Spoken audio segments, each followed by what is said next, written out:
चलो शांत हो जाओ। ये कलाकारी बंद करो।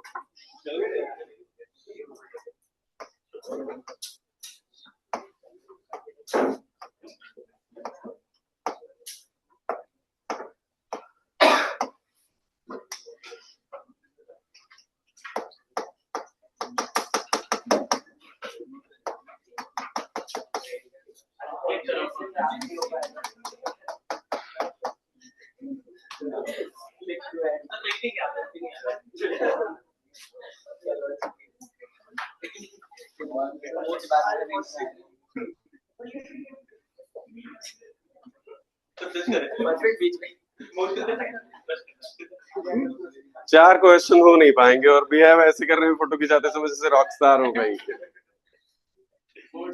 दोनों ऐसे एटीट्यूड में खड़े हैं।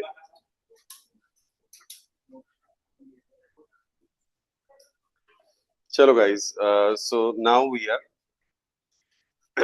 moving to the next topic and नहीं डेंसिटी तो हो गया ना, डेंसिटी पे थोड़ी प्रैक्टिस कर लेते हैं, है ना।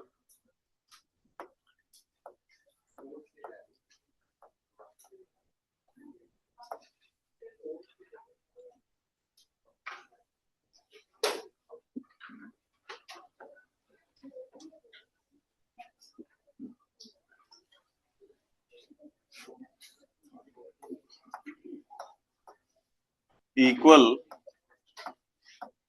mass of water, डेंसिटी है 1 gram per centimeter cube, is mixed into बातें नहीं mixed into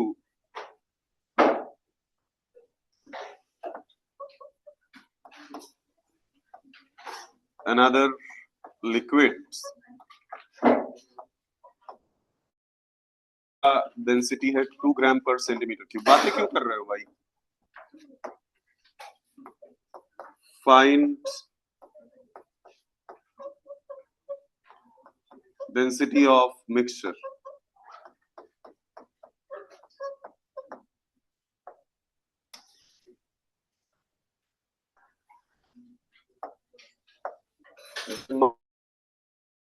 गिवन होते हैं तो रिजल्टेंट डेंसिटी का फॉर्मूला है। अनुराग खड़े हो जाओ। ρ1 प्लस ρ2 डिवाइडेड बाई 2। नहीं, masses given हो, मैं नहीं कह रहा हूँ इक्वल masses हो। When masses are given, this is the resultant density का फॉर्मूला। नोटबुक बंद करो सभी।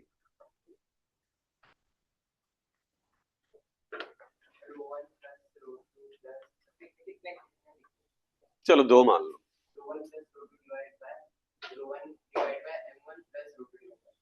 परफेक्ट।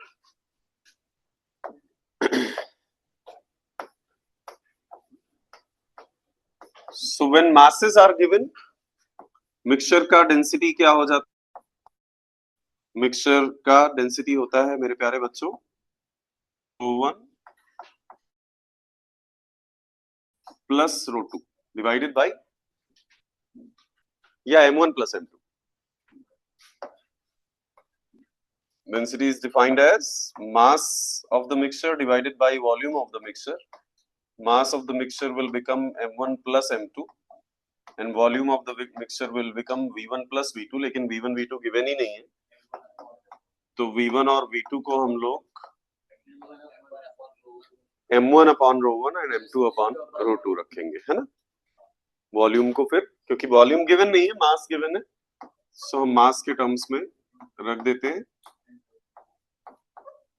ये होता है फॉर्मूला मिक्सचर की डेंसिटी का। क्या दो के लिए ही एप्लीकेबल है? नहीं, दो से ज्यादा भी हो तो m1 plus m2 plus m3 करते जाओ और नीचे m3 अपॉन रो 3 ऐसे चलता चलेगा। बट हमारे लिए क्या गिवन है? इक्वल मासेस, है ना। हमारे लिए गिवन है इक्वल मासेस। सो अगर इक्वल मासेस का केस है तो क्या करोगे? इक्वल मासेस का केस है तो ऊपर दोनों m हो जाएंगे और नीचे भी दोनों m हो जाएंगे। ये बन गया 2m और ये बन गया 1 upon rho 1 plus 1 upon rho 2। m और m कैंसिल हो गए। आपको अगर डायरेक्टली याद हो 2 रो 1 रो 2 अपॉन रो 1 प्लस रो 2 तो वो भी यूज कर सकते हो। जब मासेस गिवन हो और मासेस इक्वल हो तो डायरेक्ट फॉर्मूला भी एक मैंने बताया था, 2 रो 1 रो 2 अपॉन रो 1 प्लस रो 2। या फिर नहीं डायरेक्टली यूज करना चाहते हो तो बेसिक्स याद रखो, बेसिक्स याद रख के उसमें मास इक्वल कर दो। सो 2 divided by 1 upon rho 1 plus 1 upon rho 2। तो मिक्सचर का क्या प्रॉब्लम है भाई? मिक्सचर का डेंसिटी हो जाएगा 2 डिवाइडेड बाई वाटर का, देखो रो कितना गिवन है? 1। दोनों की यूनिट अगर सेम गिवन है तो यूनिट चेंज करने की जरूरत नहीं है, और दूसरे का गिवन है 1/2। सो ये हो गया 1 प्लस 1/2।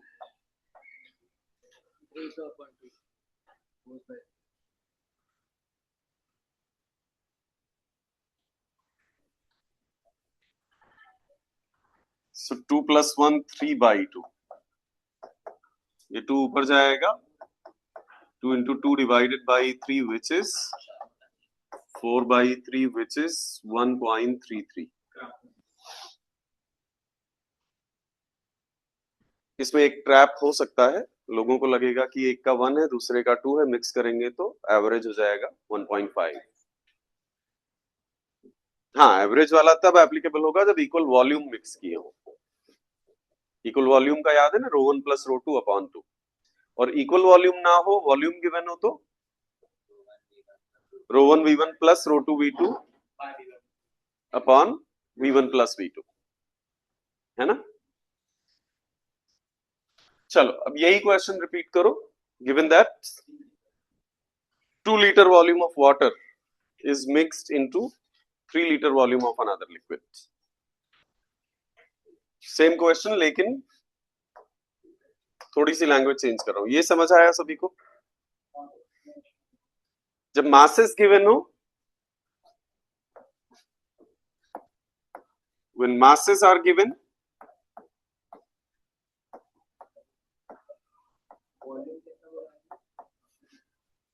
जब मासेस गिवन हो तो मिक्सचर की डेंसिटी ऐसे कैलकुलेट किया करते हैं, m1 plus m2 and so on divided by m1 upon rho 1 m2 upon rho 2 and so on. And when volumes are given बेटा, व्हेन वॉल्यूम्स आर गिवन तब कैसे कैलकुलेट करते हैं बच्चे? तब मिक्सचर की डेंसिटी कैलकुलेट करने के लिए ये फार्मूला यूज करते हैं, rho 1 v1 rho 2 v2 and so on divided by a मच्छर हट v1 plus v2 plus and so on. तो अब मैं आपको प्रॉब्लम ये दे रहा हूं कि 2 liter volume of water is mixed into 3 liter volume of another liquid।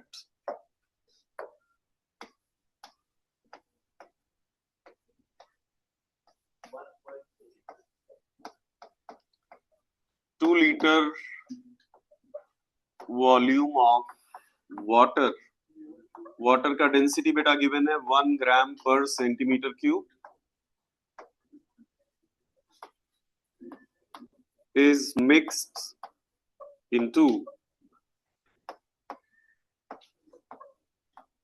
3 liter volume of another liquid.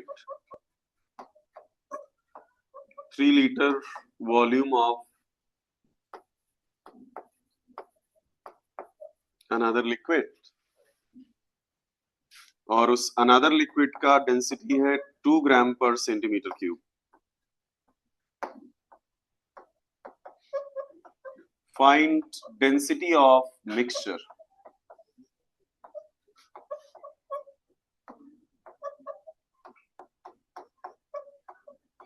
मैं फिर से बता दूं, इक्वल वाले याद रखो ना रखो कोई फर्क नहीं पड़ता, बट जनरल फॉर्मूलाज याद रखो. जनरल फॉर्मूलाज याद रखो, इक्वल वाले अपने आप आ जाएंगे, उसी में V1 V2 को इक्वल रख देना होगा बस. या अगर इक्वल मासेस मिक्स किए हैं तो M1 M2 को इक्वल रख देना होगा.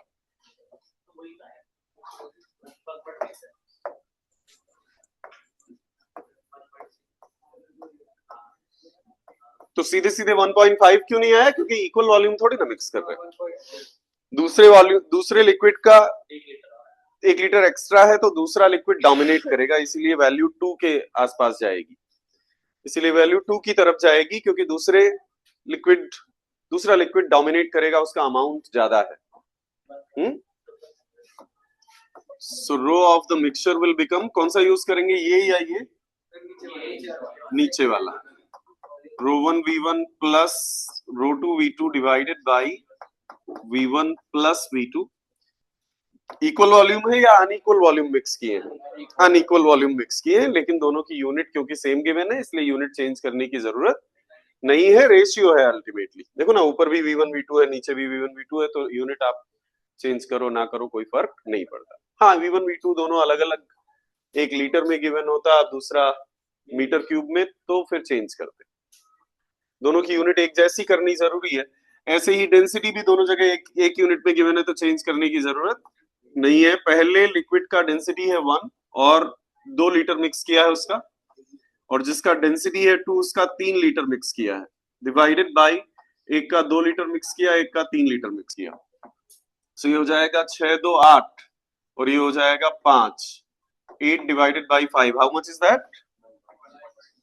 1 नहीं 1. अरे यार, तुम्हें मैंने सिग्निफिकेंट डिजिट्स और सब बताया है, तब भी तुम 1.6 रिपोर्ट कर रहे हो. 1.67 होगा ना, या डायरेक्ट 6 आ रहा है? अच्छा हाँ, ओके. हाँ हाँ, 5 है ना नीचे.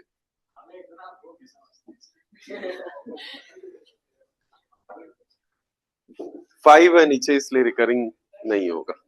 ठीक है.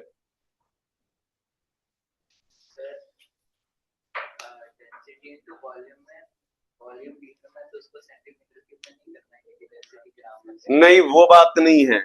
V1 V2 as long as they are in same unit they will anyway cancel. रो की यूनिट वही मिलेगी जो रो की यूनिट है यहाँ, क्योंकि V1 V2 न्यूमरेटर में भी है यार, डिनोमिनेटर में भी है, तो उनकी यूनिट एनीवेज जो भी रखोगे कैंसिल होगी. हमें उसकी हेडेक लेने की जरूरत नहीं है, as long as it is ratio. Volume ऊपर भी है, वॉल्यूम नीचे भी है, तो रिजल्टेंट यूनिट यही मिलेगी जो डेंसिटी की है.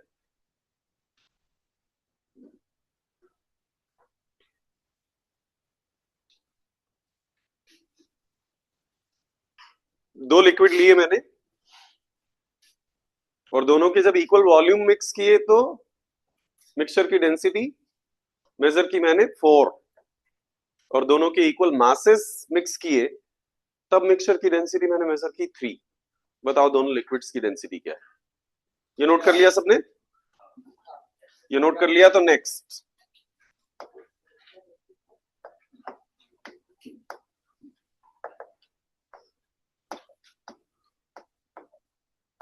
दो लिक्विड लिए मैंने, लिक्विड 1 एंड लिक्विड 2. जब इक्वल वॉल्यूम्स मिक्स किए इक्वल वॉल्यूम्स मिक्स किए तो मिक्सचर की डेंसिटी मुझे 4 मिली, और जब इक्वल मासेस मिक्स किए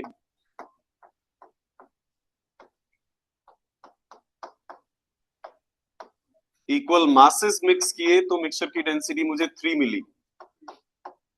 तो बताओ दोनों लिक्विड्स की डेंसिटी क्या है?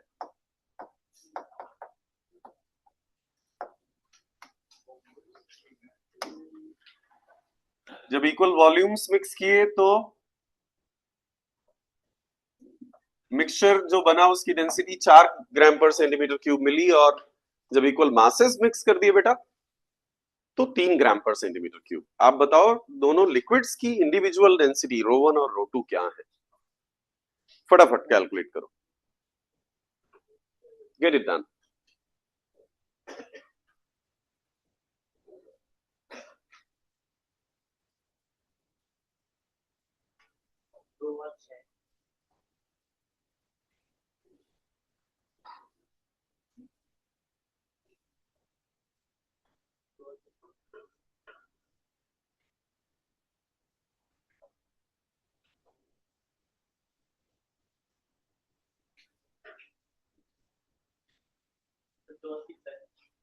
दो और छह।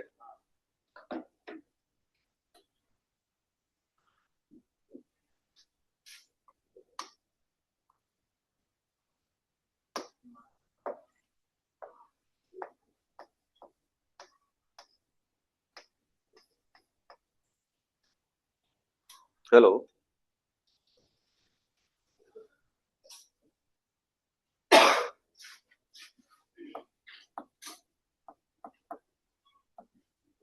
तो जब हम लोग वॉल्यूम मिक्स करते हैं, मतलब वॉल्यूम गिवन होता है,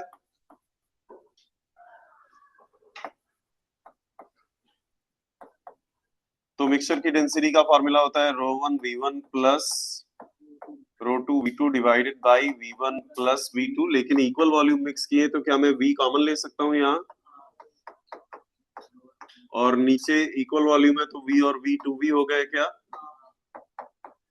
सो ये रो 1 प्लस रो 2 हो गया, बट ये गिवन है ना, इक्वल वॉल्यूम मिक्स किए हैं तो रिजल्टेंट डेंसिटी कितनी है? रिजल्टेंट डेंसिटी है 4। So 4 is equal to rho 1 plus rho 2 by 2। चलो ये 4 2 जा 8 हो गया, रो 1 प्लस रो 2 मिल गया 8। एक इक्वेशन मिल गई क्या? अब जब मासेस गिवन हो बेटा, मासेस गिवन हो तो मिक्सचर की डेंसिटी का फॉर्मूला होता है, मिक्सचर की डेंसिटी का फॉर्मूला होता है m1 plus m2 divided by m1 upon rho 1 plus m2 upon rho 2। Equal masses हैं क्या? इक्वल मासेस हैं तो m प्लस m 2m हो जाएगा ना, और ये m कॉमन हो जाएगा ना, m कैंसिल हो गए ना, सो ये मिल जाएगा 2 रो 1 रो 2 divided by rho 1 plus rho 2। क्या ये भी गिवन है? ये गिवन है 3। सो 2 रो 1 रो 2 divided by rho 1 plus rho 2 given है 3। बट रो 1 प्लस रो 2 आपको पहले इक्वेशन से पता है कितना? अरे देखो ना यार, ये रो 1 प्लस रो 2 पहली इक्वेशन से पता है ना। सो रो 1 प्लस रो 2 यहाँ पर हम 8 पुट कर देंगे, 8 पुट कर देंगे तो मुझे मिल जाएगा रो 1 रो 2 इज इक्वल टू 12, है ना। अब बेटा ये बन गई दूसरी इक्वेशन। अगर दो नंबर्स का सम पता हो और दो नंबर्स का प्रोडक्ट पता हो तो दोनों नंबर्स कैसे कैलकुलेट करोगे? क्वाड्रेटिक बना के। यहां से रो 2 को 12 अपॉन रो 1 रखो वहां पर,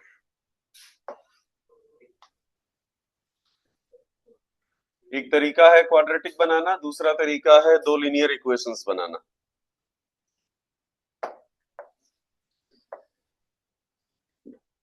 सो रो 2 को यहां से हम 12 अपॉन रो 1 रख सकते हैं पहली इक्वेशन में।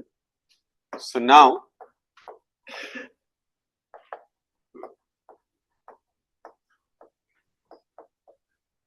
2 को मैंने सब्स्टिट्यूट कर दिया 12 अपॉन रो 1, सो ये हो गया rho 1 square plus 12 upon rho 1 is equal to 8, ये हो गया rho 1 square plus 12 is equal to 8 rho 1, so rho 1 square minus 8 rho 1 plus 12 is equal to 0। चलो क्वाड्रेटिक इक्वेशन बन ही गया है, सॉल्व कर लो। हाँ, रो 1 की वैल्यूज क्वाड्रेटिक जानते हो आप सभी लोग ने, हाँ नाम सुना है ना क्वाड्रेटिक का? अरे 10th में पूरा एक चैप्टर था क्वाड्रेटिक, मिडिल टर्म स्प्लिटिंग। सो इससे क्या मैं सॉल्व करके दिखाऊं आगे? नहीं। सो रो 1 की वैल्यू मिलेगी 6 और 2, रो 1 की वैल्यू 6 रखोगे तो रो 2 2 मिल जाएगा, रो 1 की वैल्यू 2 रखोगे तो रो 2 6 मिल जाएगा।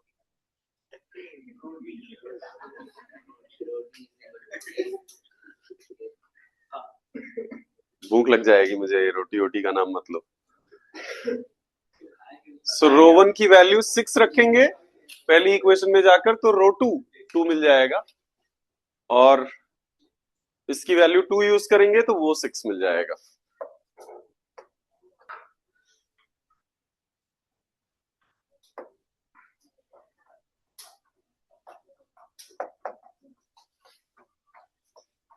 If I use row 1 as 6, I'll get row 2 as 2.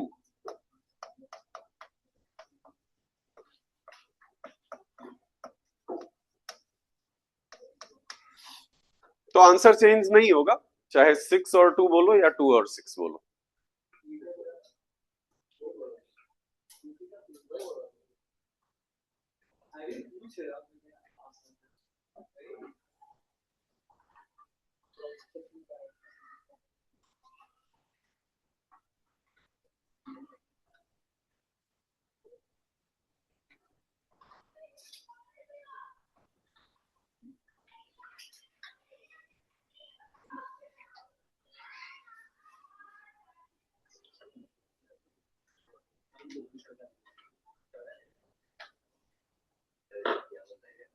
हाँ गलत है, ठीक।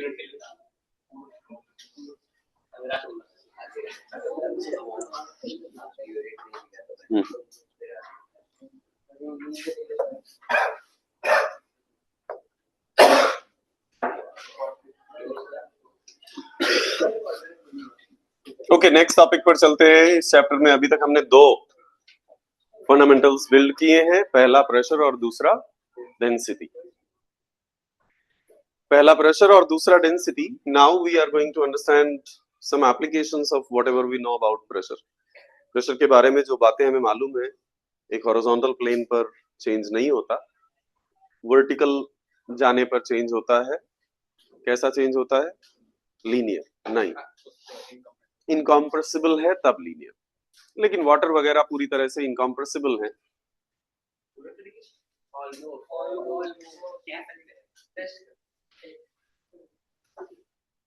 वाटर वगैरह इनकॉम्प्रेसिबल है तो उसके लिए हम लीनियर वेरिएशन मान लेते हैं, नीचे जाने पर बढ़ता है और ऊपर जाने पर कम होता है ना। इसका एक बहुत बड़ा और मेजर कॉन्सिक्वेंस है बायंसी। सो अब हम समझने वाले हैं बायंसी के बारे में।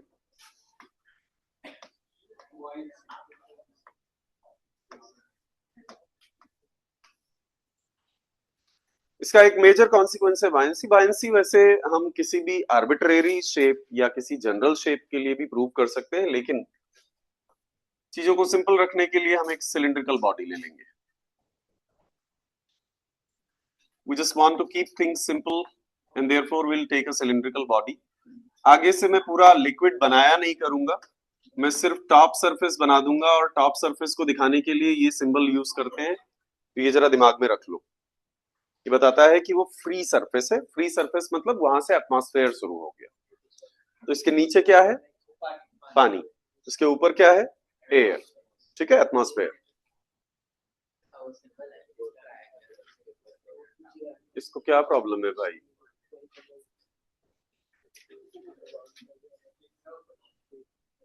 कौन सा क्वेश्चन लिख रहे हो अभी? तो नहीं, छोड़ो अभी। अभी तुम प्रीवियस क्वेश्चन पे पढ़े रहोगे तो फिर 2027 में 2028 में जब हम पहुंच जाएंगे नीट तक, तब तक तुम फ्लूइड प्रॉपर्टीज पढ़ते रहोगे। अभी जहां पहुंच गए वहां देखो, क्योंकि फिर ये तुमसे छूटेगा, फिर अगली बात पर जाएंगे तो तुम ये डिस्कस करते रहोगे। तो बेटा अभी जहां पहुंच गए वहां देखो, पीछे की कोई चीज छूट गई जाने दो, मैं पटक के मारूंगा, मैं बता रहा हूँ। वो पूछ रहा है तो तुम शिकायत करो तुरंत कि सर देखो पूछ रहा है।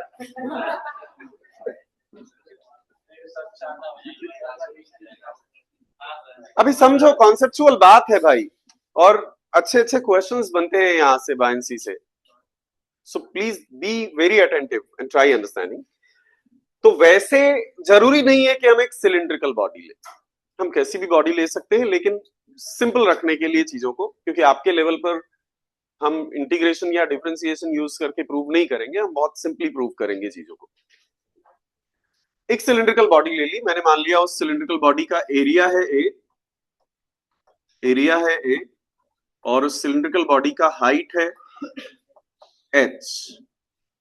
तुम जानते हो इसका वॉल्यूम होगा ए एच, यानी pi are square into H. Pi are square को ए बोल सकते हो, ठीक है। ये पानी के अंदर है अभी फिलहाल। अभी पानी के अंदर है तो जाहिर सी बात है कि इसके हर पॉइंट पर पानी का प्रेशर लग रहा होगा। पानी जरूरी नहीं है, कोई भी लिक्विड हो सकता है, कोई भी गैस हो सकता है, कोई फ्लूइड हो सकता है, but it's okay. Will first of all keep things simple. So एक तो इसके टॉप सरफेस पे प्रेशर लग रहा होगा, और एक इसके बॉटम सरफेस पे प्रेशर लग रहा होगा।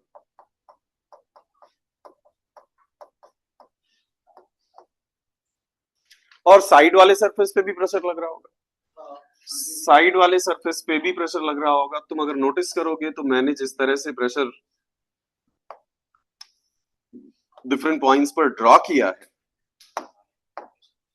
वो तुम्हें समझ में आएगा कि मैंने ऐसा क्यों किया है।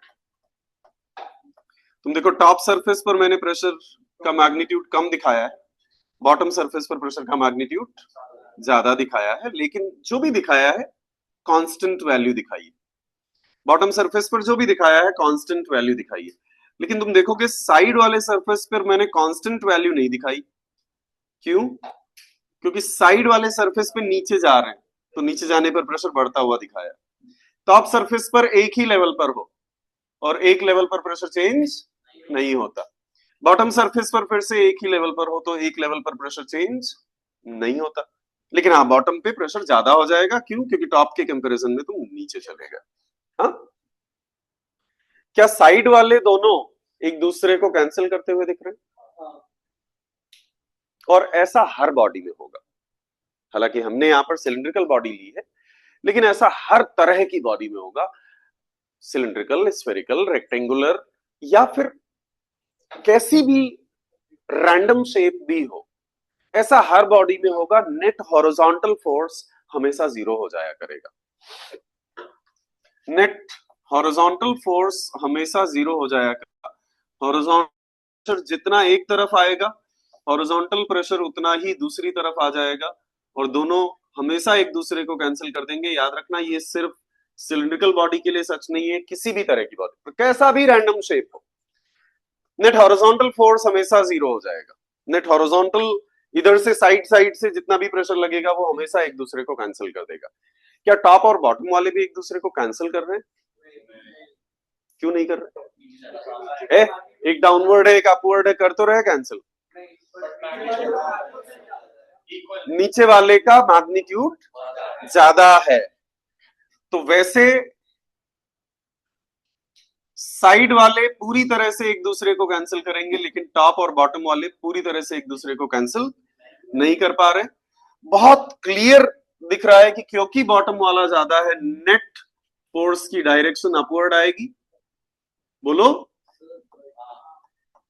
क्योंकि बॉटम वाला ज्यादा है, ये अगर 100 है और ये 30, तो 100 माइनस 30 70 डोमिनेट कर जाएगा।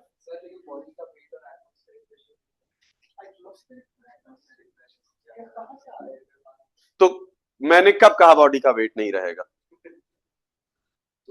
मैंने कब कहा बॉडी का वेट नहीं रहेगा? मैंने कभी कहा कि बॉडी वाटर के अंदर गई तो उसका वेट जो है वो गायब हो जाएगा, भगवान ले जाएंगे ऑल ऑफ अ सडन? तो ये बात कहां से उठी कि बॉडी का वेट भी तो रहेगा? इस बात का क्या मतलब है भाई? तुम बोल रहे हो, ये समझा रहा हूं, अचानक से बोल दो लेकिन सर शादी में दूल्हा तो जाएगा ही ना। तो मैंने कब कहा शादी में दूल्हा नहीं जाएगा? इस बात का कोई कनेक्शन है, कोई रिलेवेंस? मैं प्रेशर फोर्सेस बना रहा हूं, मैंने कभी कहा नहीं कि उसका वेट गायब हो जाएगा। एटमॉस्फेरिक प्रेशर आएगा नहीं? हाँ, एटमॉस्फेरिक प्रेशर डायरेक्ट नहीं आएगा भाई, क्योंकि आप वाटर के अंदर हो। लेकिन एटमॉस्फेरिक प्रेशर इनडायरेक्ट आएगा। क्यों? क्योंकि यहां जब प्रेशर आप लिखोगे तो लिखोगे P naught plus, indirectly P not से बिल्ड होते होते ही, एटमॉस्फेरिक से बढ़ते बढ़ते ही वहां तक कुछ वैल्यू पहुंची होगी। सो मैंने मान लिया टॉप सरफेस यहां से H1 नीचे है और बॉटम सरफेस यहां से H2 नीचे है। क्या हम ये net upward pressure force calculate कर सकते हैं? ये net upward pressure force calculate कर सकते हैं हम लोग। That net upward pressure force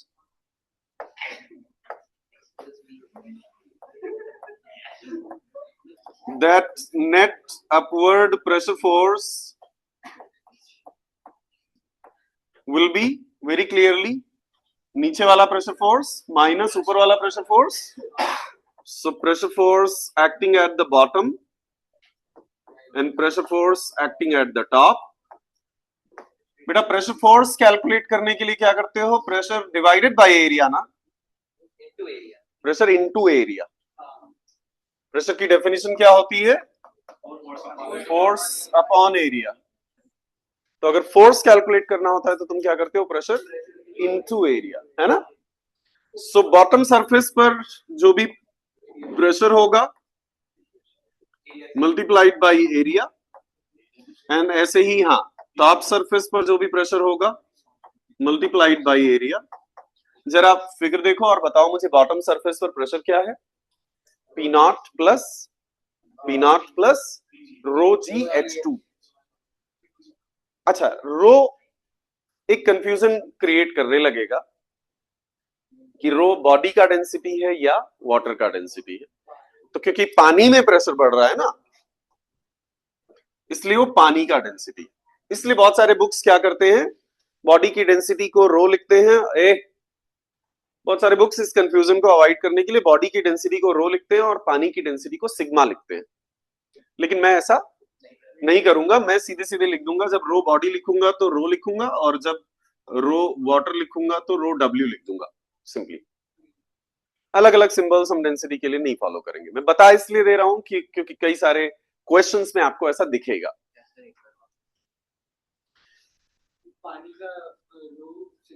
देखो तुम्हारा अटेंशन कहीं और चला जाए, तुम कुछ और सोचने लग जाओ, that's not a good thing. When you are here, you must be here. तन मन धन, धन तुम पहले ही दे चुके हो, तो अब बस तन और मन देना है यहां पर। ठीक है, फिर से बताता हूं बेटा। बॉटम पे जब प्रेशर तुम लिखोगे तो क्या लिखोगे? P naught plus rho g H2। Bottom पर जब तुम प्रेशर लिखोगे तो तुम लिखोगे P naught plus rho g H2। Rho किसका? भाई प्रेशर तो वाटर की वजह से बढ़ रहा है ना, तो वाटर का रो, वाटर की डेंसिटी। बट वाटर की डेंसिटी और बॉडी की अपनी डेंसिटी कुछ होगी, तो कंफ्यूजन ना हो इसलिए बहुत सारे रिसोर्सेस क्या करते हैं कि बॉडी की डेंसिटी को रो से ही डिनोट करते हैं, वाटर की डेंसिटी को सिग्मा से डिनोट करने लगते हैं। मैं वैसा नहीं करूंगा। मैं इस कंफ्यूजन को अवॉइड करने के लिए सिंपली बॉडी की डेंसिटी लिखूंगा तो रो B लिख दूंगा, पानी की डेंसिटी लिखूंगा तो रो W लिख दूंगा। ठीक है, सफिक्स यूज करके हम इस कंफ्यूजन को अवॉइड करेंगे। क्वेश्चंस में कई जगह आपको मिलेगा कि रो गिवन रहेगा बॉडी की डेंसिटी और सिग्मा गिवन रहेगा वाटर की डेंसिटी, तो उससे घबराना मत। तो बेटा बॉटम पर प्रेशर हो जाएगा क्या? बॉटम पर प्रेशर हो जाएगा P naught plus rho g H2। Rho किसका? वाटर का, क्योंकि प्रेशर वाटर का बढ़ा है। इंटू ए, ऐसे ही टॉप पर बताओ प्रेशर क्या होगा?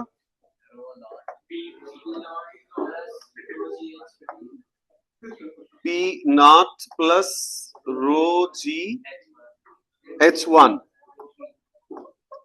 रो G H1 into A, rho किसका? पानी का। एक एक बात को ध्यान से समझते रहना। It's a big topic, it's an interesting topic, and of course an important one. School exams के पॉइंट ऑफ व्यू से भी और इवन कॉम्पिटिटिव एग्जाम्स के पॉइंट ऑफ व्यू से यहां से अच्छे क्वेश्चंस बनेंगे। Now we will simplify this. Net upward pressure force,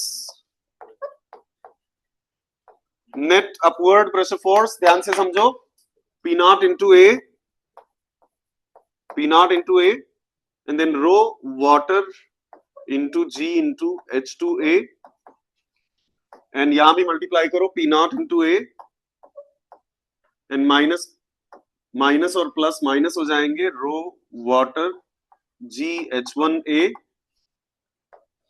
P naught A ने P नॉट ए को मार दिया। नेट अपवर्ड प्रेशर फोर्स मिल जाएगा मुझे, रो वाटर जी और ए कॉमन है, रो वाटर जी और ए कॉमन है, रो वाटर जी और ए कॉमन है, H2 माइनस H1। जरा फिगर देखो गौर से और बताओ मुझे H2 minus H1 is what? H2 minus H1 is what? Cylinder की height. H2 minus H1 is cylinder की हाइट। अब बताओ सिलेंडर की height into pi are square क्या है? पाई आर स्क्वायर एच क्या है? सिलेंडर का वॉल्यूम। अब बताओ सिलेंडर की वॉल्यूम इंटू डेंसिटी क्या है? पानी का मास। पानी का मास। वॉल्यूम किसका? सिलेंडर का। लेकिन डेंसिटी किसकी मल्टीप्लाई हो रही है? पानी की। तो रो डब्ल्यू इंटू वी मिलके मास तो बनेगा, लेकिन मास ऑफ बॉडी नहीं बनेगा। Density of water into volume of body है ये, density of water into volume of body है। मतलब ऐसे समझो जैसे बॉडी के वॉल्यूम में पानी भरा होता है, नहीं बॉडी के अंदर पानी नहीं भरा है, लेकिन अगर बॉडी के अंदर पानी भरा होता तो उस पानी का मास कितना होता? उस वाटर का मास कितना होता? इंटू जी, इंटू जी। बताओ mass of water into gravity, ये क्या हो गया? Weight of water, weight of water. किसी भी सबमर्ज्ड बॉडी, बॉडी पानी के अंदर होगी या किसी लिक्विड के अंदर होगी, उसे कहेंगे सबमर्ज्ड। किसी भी सबमर्ज्ड बॉडी के ऊपर एक नेट अपवर्ड प्रेशर फोर्स लगेगा। आई रिपीट वंस अगेन, किसी भी सबमर्ज्ड बॉडी के ऊपर एक नेट अपवर्ड प्रेशर फोर्स लगेगा, और उस नेट अपवर्ड प्रेशर फोर्स की वैल्यू होगी बॉडी के वॉल्यूम के इक्वल, वाटर वेट के बराबर।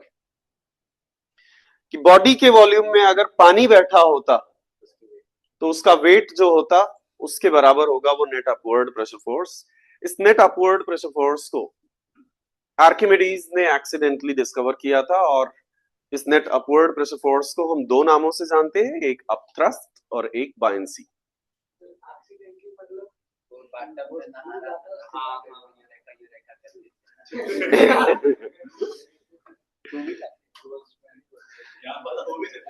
तो ये नेट अपवर्ड प्रेशर फोर्स किसी भी लिक्विड में लगेगा। हाँ, किसी भी लिक्विड में अगर बॉडी सबमर्ज्ड है तो नेट अपवर्ड प्रेशर फोर्स लगेगा, और इस नेट अपवर्ड प्रेशर फोर्स को हम फोर्स ऑफ बायंसी या बाइंड फोर्स कहेंगे, या अपथ्रस्ट भी कहेंगे। अपथ्रस्ट या बायंसी या बाइंड फोर्स, ठीक है। सो बायंसी, फोर्स ऑफ बायंसी को अपथ्रस्ट भी कहते हैं, और यही आर्किमिडीज प्रिंसिपल भी है।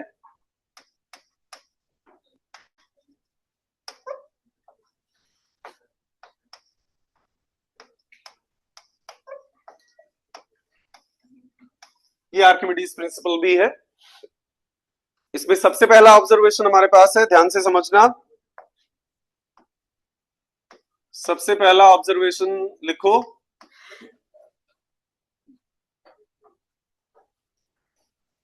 ये लिखना है।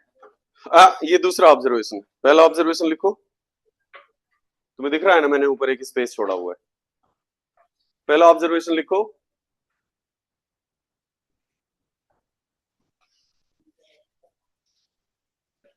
for a body submerged in a fluid, for a body submerged in a fluid,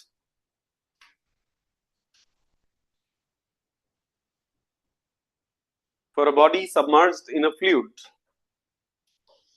for a body submerged in a fluid, comma, net horizontal pressure force in any direction is always zero. For a body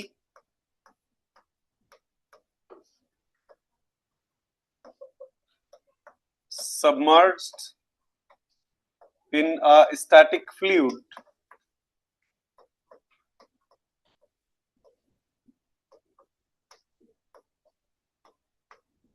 comma, net horizontal pressure force in any direction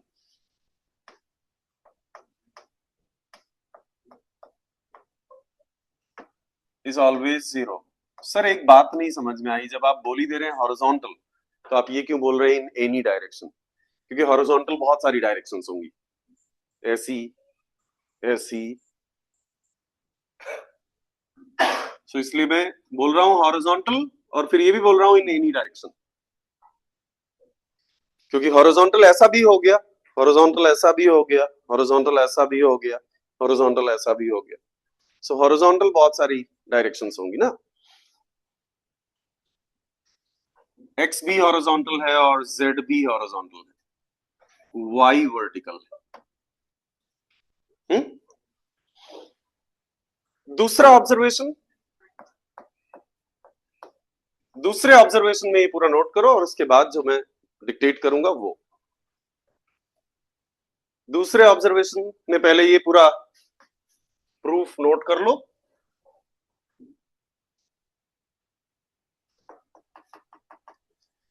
and once you are done तो मैं dictate करूंगा।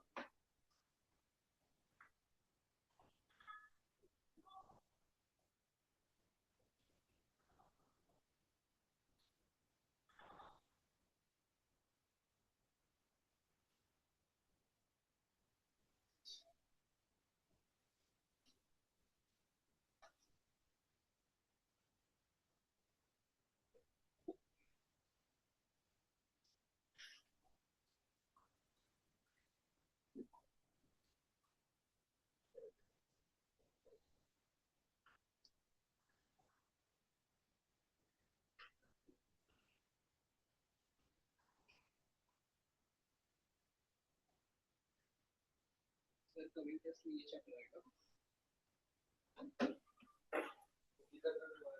हाँ बोले test होगा online, online देखिए क्या हुआ online.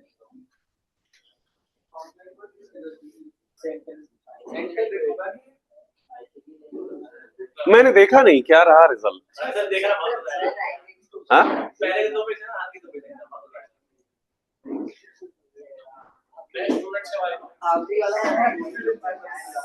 नहीं नहीं नहीं, ये गलत बात है। आप लोग टॉप करो तो सब अच्छा है, और कोई और टॉप करे तो आप बोल दो कि सब गड़बड़ हो रही है, ये गलत बात है। सबको टॉप करने दो बारी बारी।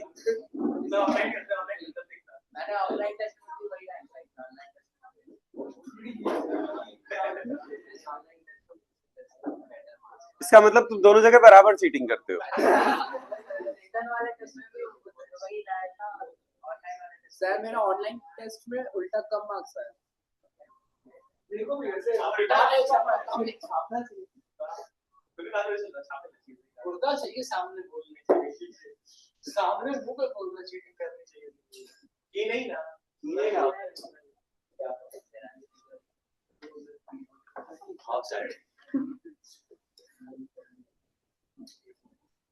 अच्छा, why would you cheat in an exam where there is no motivation. I mean, ना उसके मार्क्स आपके बोर्ड एग्जाम्स में जुड़ने शॉक से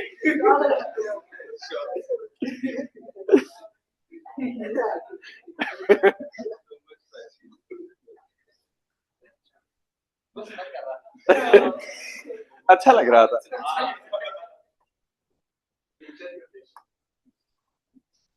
नहीं, फ्यूचर प्रिपरेशन तो नहीं है, वही तो मोटिवेशन नहीं है, क्योंकि वहां आपको करने नहीं मिलेगा। तो चाहे आप जो कर लो, वहां नहीं करने मिलेगा। वहां आपने स्क्रीन को इधर उधर करने की भी कोशिश की, तुरंत सीज हो जाएगा पीसी, तुरंत पीस। हाँ, एक टेस्ट स्क्रीन रहेगा पीसी पे, और आपने अगर थोड़ा भी कुछ इधर उधर करने की कोशिश की, सीज हो जाएगा पीसी तुरंत। हाँ, नहीं, सर हिलने की तो बात ही नहीं है। तुम सर हिला के कहाँ ले जाओगे? ऊपर छत है, इधर इधर कुछ दिखेगा नहीं तुम्हें। आजू बाजू बैठते भी हैं तो कुछ दिखेगा नहीं। उनके क्वेश्चंस का सीक्वेंस और तुम्हारे क्वेश्चंस का सीक्वेंस एकदम अलग अलग रहेगा। तुम बोलोगे क्वेश्चन नंबर 56, वो क्वेश्चन नंबर 56 पे जाएगा, कुछ और ही दिखेगा।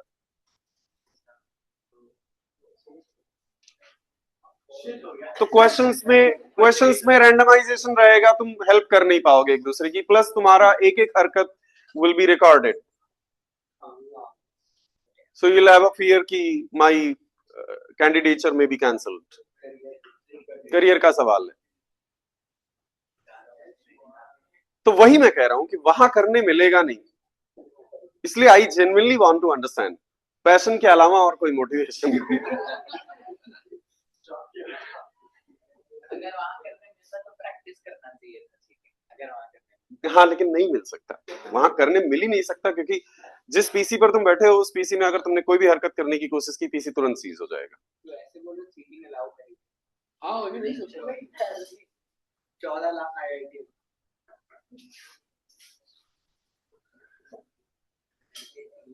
चलो लिखो, दूसरा ये नोट कर लिया पूरा? जल्दी जल्दी जल्दी बेटा जल्दी, ये टॉपिक खत्म करना है आज हमें।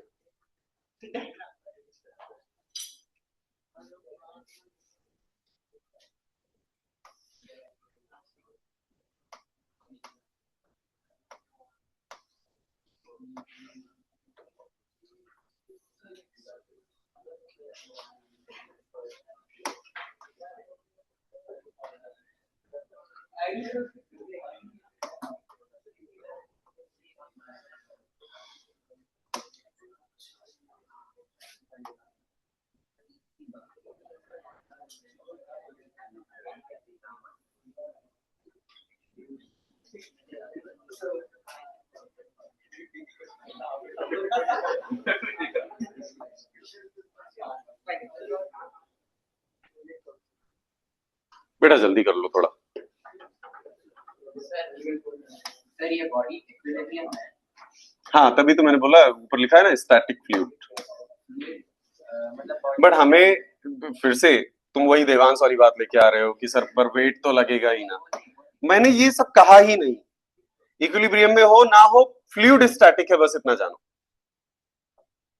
फ्लूइड अपने पास जो है वो स्टैटिक है। बॉडी मूव कर रही है या नहीं मूव कर रही है उस पर डिपेंड ही नहीं करेगा, बायंसी फोर्स लगेगा ही लगेगा। अगर ऊपर का एरिया बहुत ज्यादा, नीचे का एरिया ज्यादा, तो डाउनवर्ड फोर्स नेट लग सकता है, क्योंकि प्रेशर इनटू एरिया है। तो अगर ऊपर का एरिया ज्यादा है और प्रेशर कम भी, बनाओ ऊपर का एरिया ज्यादा और नीचे का एरिया कम। हाँ, तुम कुछ भी बना लो भाई, तुम कुछ भी बना लो। ऊपर का एरिया ज्यादा और नीचे का एरिया कौन बना दो तुम, नीचे एरिया ही नहीं रह गया। अब तो आर्किमिडीज को वापस आना पड़ेगा, माफी मांगनी पड़ेगी कि ये क्या बता दिया तुमने। अब तो नेट प्रेशर फोर्स डाउनवर्ड लग रहा है। नेट प्रेशर फोर्स डाउनवर्ड कैसे लगेगा जब बढ़ता हुआ प्रेशर यहां से वर्टिकल कंपोनेंट्स देगा। लो, करवा ली बेइज्जती। लेकिन अच्छी बात पूछी, कम से कम बाकी सबको भी क्लियर हो गया है।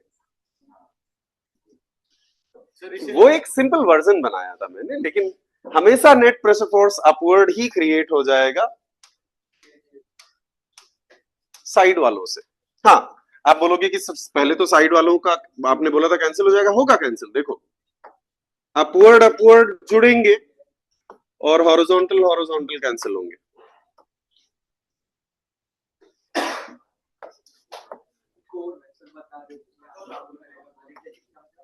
अपवर्ड अपवर्ड जुड़ेंगे और हॉरिजॉन्टल हॉरिजॉन्टल कैंसिल हो जाएंगे। इसीलिए मैंने कहा था कि जो मैं बात कर रहा हूं वो किसी भी शेप के लिए वैलिड है, भले ही हम एक सिंपल वर्जन के लिए कर रहे हैं, सिलेंडर के लिए कर रहे हैं। हाँ sir,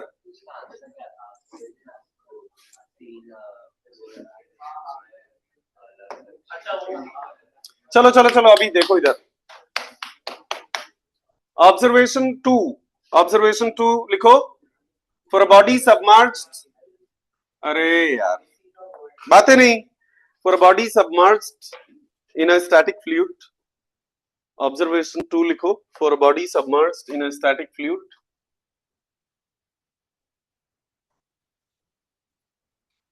for a body submerged in a static fluid,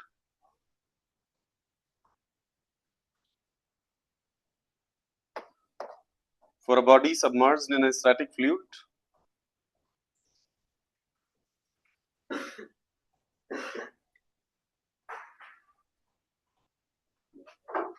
net pressure force always acts, net pressure force always acts,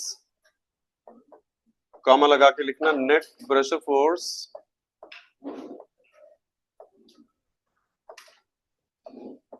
always acts, net pressure force always acts vertically upward,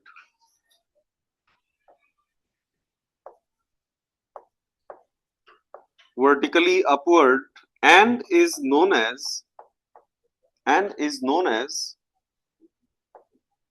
upthrust. So upthrust मतलब pressure नहीं, pressure force. upthrust मतलब pressure force, and is known as upthrust or BOUYANT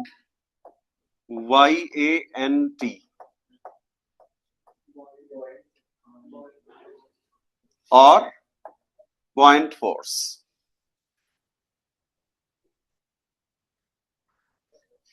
observation 2 के अंदर ही आगे लिखो,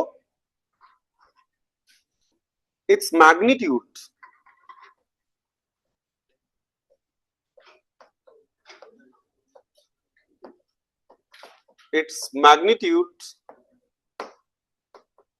is equal to, its magnitude is equal to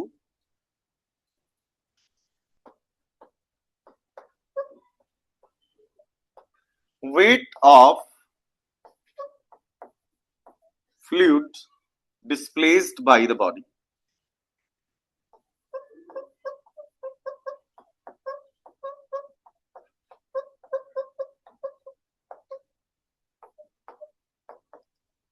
Weight of fluid displaced by the body.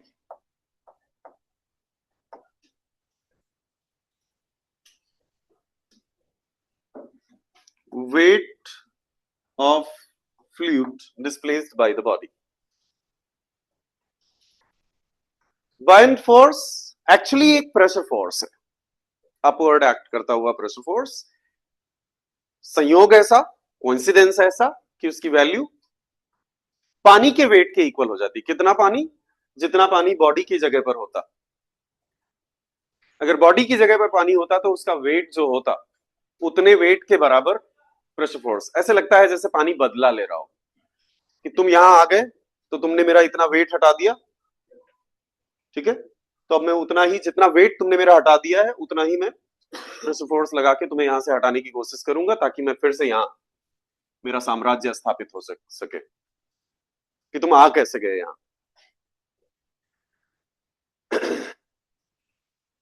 चलो, इसके बहुत सारे कॉन्सिक्वेंसेस होंगे और बारी बारी से हम देखना शुरू करेंगे बहुत सारे कॉन्सिक्वेंसेस। जैसे पहला कॉन्सिक्वेंस है बॉडी का हल्का फील करने लग जाना, बॉडी का लाइट फील करने लग जाना, हल्का फील करने लग जाना। क्यों? क्योंकि कोई बॉडी जब पानी के अंदर गई, मैंने बताया था तुम्हें कि ऐसे बना दिया करूंगा, तुम समझ जाना कि ये फ्री सरफेस है और इसके नीचे पानी है और ऊपर एयर है। अरे अभी दे रहा हूं ना 5 मिनट में break.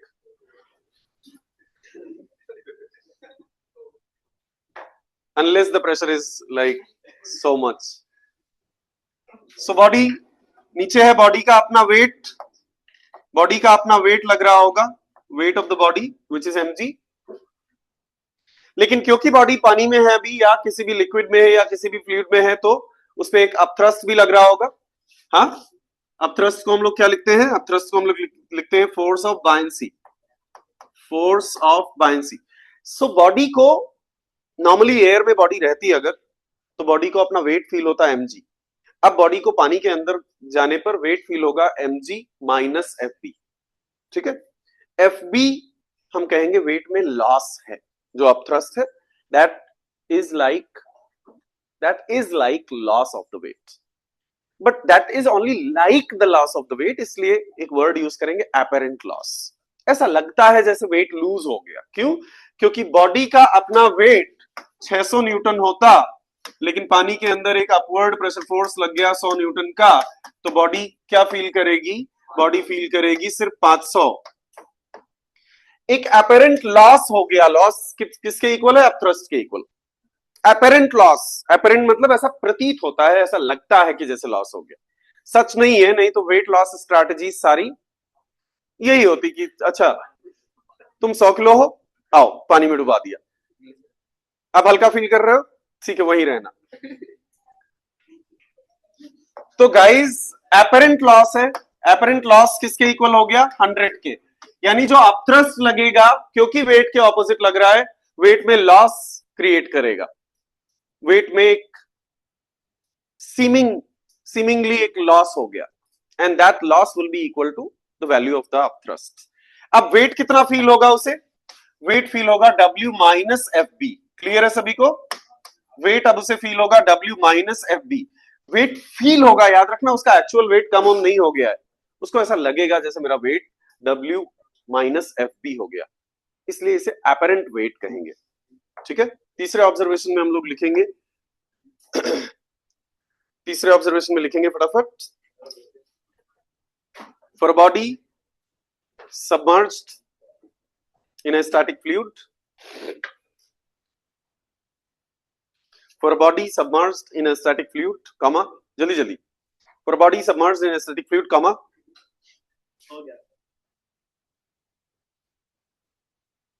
an apparent loss of weight occurs, an apparent loss of weight occurs, apparent loss of weight, apparent मतलब ऐसा लगता है कि जैसे लॉस हुआ, लॉस नहीं होता है। An apparent loss of weight occurs, full stop, apparent loss of weight, next line में लिखो, apparent loss of weight is equal to upthrust, apparent loss of weight is equal to upthrust, apparent loss of weight is equal to upthrust, apparent loss of weight is equal to upthrust is equal to buoyant force, upthrust या bracket में लिख लो buoyant force, apparent loss of weight is equal to upthrust, bracket में लिख लो buoyant force, buoyant force। Next line में लिखो, therefore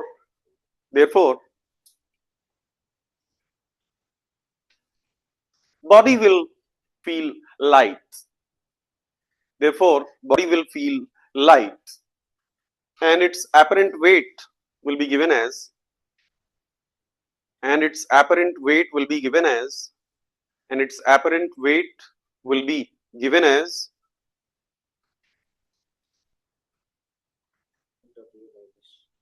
its apparent weight will be given as, next line में लिखो, W apparent is equal to W minus FB, W minus FB, W minus FB। तो क्या क्या लिखा आपने ऑब्जर्वेशन 3 में? For a body submerged For a body submerged in a static fluid, for a body submerged in a static fluid,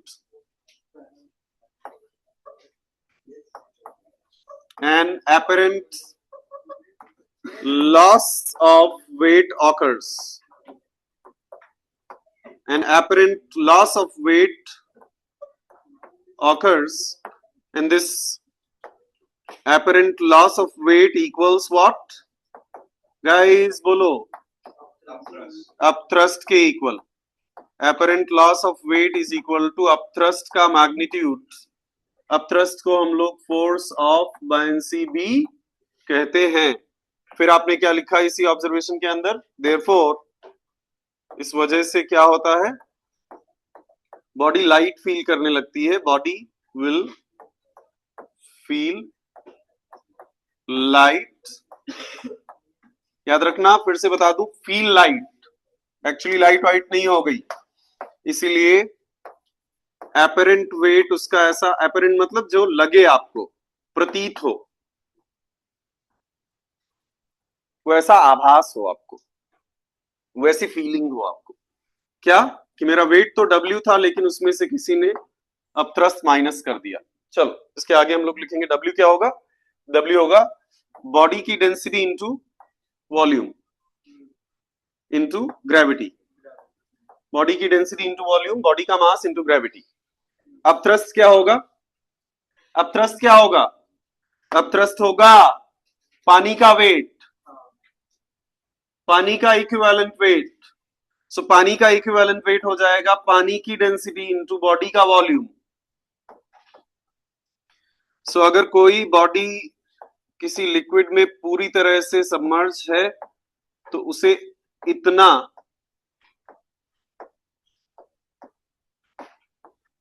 apparent weight feel होगा.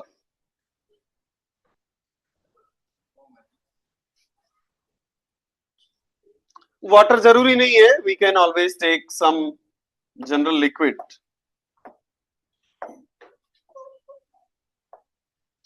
यहां जो भी लिक्विड है उसकी डेंसिटी मैंने मान ली रो लिक्विड, रो एल. अरे भाई यही तो होता है ना, उसका अपना वेट मतलब अपना मास इंटू ग्रेविटी. और बॉयंसी फोर्स क्या होता है? बॉयंसी फोर्स होता है लिक्विड का मास इंटू ग्रेविटी. सो एम को मैंने लिख दिया बॉडी की अपनी डेंसिटी इंटू वॉल्यूम, और लिक्विड का मास, लिक्विड का इक्विवेलेंट मास हो जाएगा लिक्विड की डेंसिटी इंटू बॉडी का वॉल्यूम. वीजी कैंसिल हो गया, रो माइनस रो एल मिल गया मुझे. ठीक है.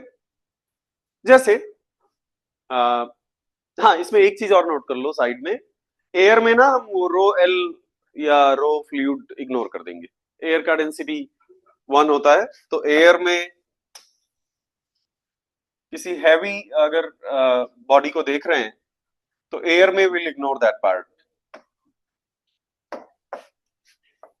यहां लिख लो in air W apparent will be equal to, देखो ध्यान से समझना, बॉडी की डेंसिटी माइनस एयर की डेंसिटी. यहां एयर आ जाएगा, बट एयर की डेंसिटी क्या होती है बेटा? अगर एक हैवी बॉडी देख रहे हो तो एयर की डेंसिटी इज नेग्लेजिबल. अगर एक हैवी सॉलिड बॉडी कोई देख रहे हो तो उसके कंपैरिजन में एयर की डेंसिटी इज नथिंग. जैसे आयरन का डेंसिटी होता है 7800 किलोग्राम पर मीटर क्यूब और एयर का 1 किलोग्राम पर मीटर क्यूब. तो 7800 में 1 सब्ट्रैक्ट भी होगा तो कोई फर्क नहीं पड़ेगा. इसलिए एयर में हम हमेशा ट्रू वेट ही मान लिया करेंगे. देखो density into volume becomes true mass and gravity. So air में हमें कुछ खास चेंज नहीं दिखेगा, एयर में हमें हमारा ट्रू वेट ही दिखेगा. एयर में हमें हमारा ट्रू वेट ही दिखेगा. चलो एक प्रॉब्लम लिखो फटाफट. हाँ बस बस एक छोटी सी प्रॉब्लम, उसके बाद ब्रेक पर जाओ. एक छोटी सी प्रॉब्लम.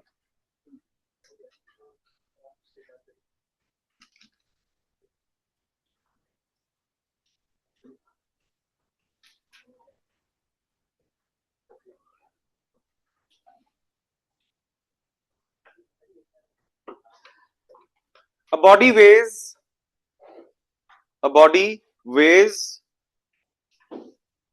WEIGHS. हाँ, a body weighs 60 kilogram in air, 60 kilogram in air, and 48 kilogram in water. Yeah, 48 kilogram in another liquid. 48 kilogram in certain liquid. A body weighs 60 kilogram in air and 48 kilogram in certain liquid. 48 kilogram in certain liquid. Full stop. Find the relative density of the body. नहीं, ये bodies density ये काट दो. Find के बाद से पूरा काट दो. फाइंड के बाद से पूरा काट दो. लिखो, if density of the body is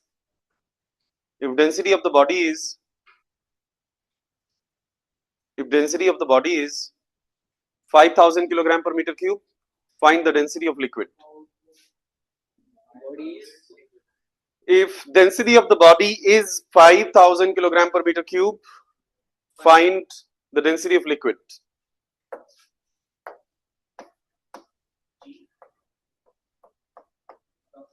G10.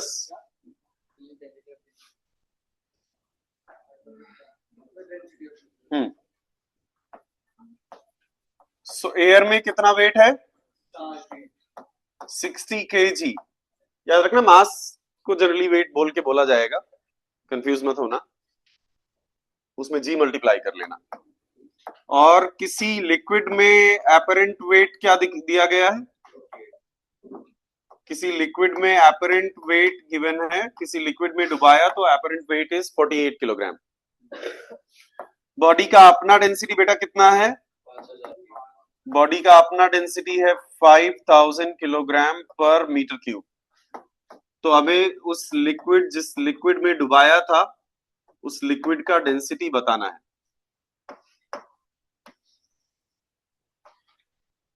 उस लिक्विड का डेंसिटी बताना है. इजी. चलो बताओ, एयर में जो वेट गिवन है क्या वो ट्रू वेट है? एयर में जो भी वेट गिवन होता है वो ट्रू वेट होता है. ऐसा क्यों हो जाता है सर? क्योंकि एयर का बायंसी फोर्स नेग्लिजिबल है, इसलिए एयर के कारण कोई लॉस ऑफ वेट नहीं होता. एयर इतनी कम डेंस फ्लूइड है कि कुछ खास अब थ्रस्ट नहीं बना पाती, तो एयर के कारण कोई लॉस नहीं होता खास. इसलिए एयर में अगर वेट मेजर किया तो वो लगभग ट्रू वेट ही है, 60 किलोग्राम. उसका ट्रू वेट आपको पता चल गया. अब किसी लिक्विड में उसका एपरेंट वेट गिवन है कितना? 48 kilogram.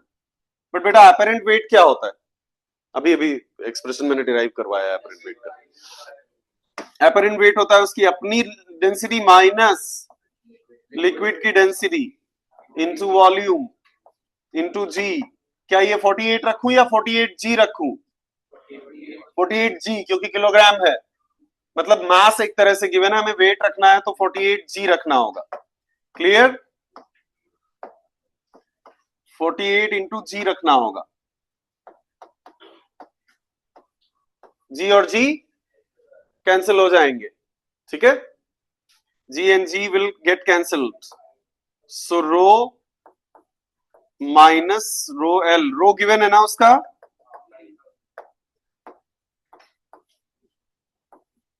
$5,000 minus rho of the liquid into V is equal to 48. तुम देखोगे यहां दो अननोन है. कौन कौन से? V और रो एल. तो V कहां से मिलेगा? यहां से. ट्रू वेट कैसे लिखोगे? ट्रू वेट, अरे 60g भाई.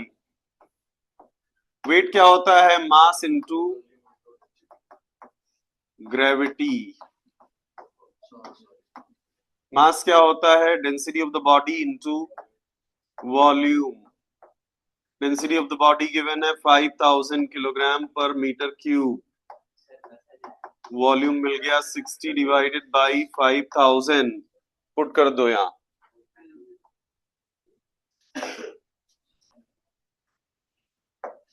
पुट कर दो यहां। अरे भाई ट्रू वेट यूज करके उसका वॉल्यूम निकाला ताकि एपरेंट वेट में यूज कर सकूं। 5000 माइनस रो एल कैलकुलेट करना है इनटू वॉल्यूम पुट कर दो बेटा 60 divided by 5000 is equal to 48, rho L अकेला अननोन बचा, कैलकुलेट करो फटाफट।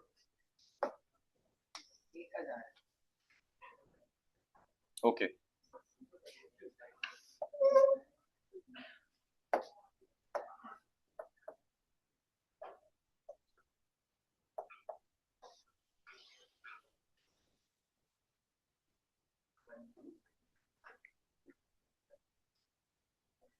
वन 1000 आ रहा है पक्का?